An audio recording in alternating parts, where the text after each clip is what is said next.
Omwaka guno bannayuganda bangi bazze bakwatibwa b'ebyokwerinda mu ngeri etagoberera amateeka era ne baggalirwa nga n'abamu gye babasibira tewamanyiddwa. Ng'ogyeko okubasiba bangi ku bano tebatwalibwa mu mbuga z'amateeka kufuna bwenkanya ate era balumiriza ebitongole by'ebyokwerinda okubatulugunya ng'abakyasembye omwe muli n'omuwandiisi w'ebitabo Kakwenza Bashaija munna NUP Samuel Masereka n'abalala. Medical report shows that I have a lot of issues with my body. Naturally, simanyi oba bampoisoninga.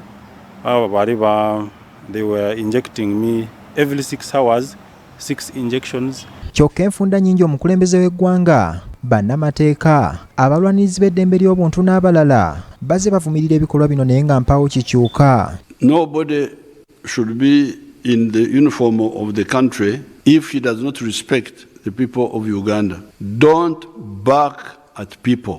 Ngoberera abantu.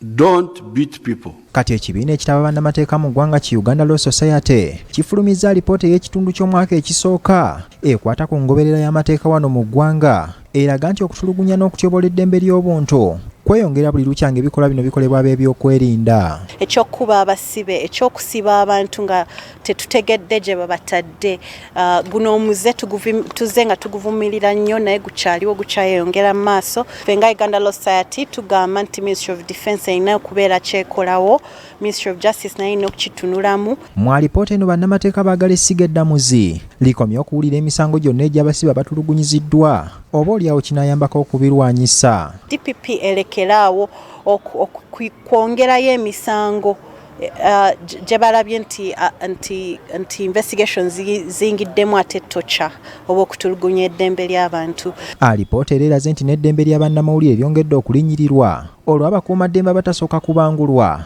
nga bagenda okwenyigira mu kutebenkeza emirembe singa embeera eba etabanguse. Twagenze ne tulaba Digital TV bannamawulire 9 babasibye naye engeri gye babasibyemu era tegoberera amateeka. Kino ekintu nga Uganda Law Society tukivumirira nga twagala nti abantu babasibe mu nteekateeka y'amateeka balabe nti abantu abo balina access to abalamuzi to pleaders bafune ba pleader baabwe bafune access to their families. Dr. Godadi Businje nga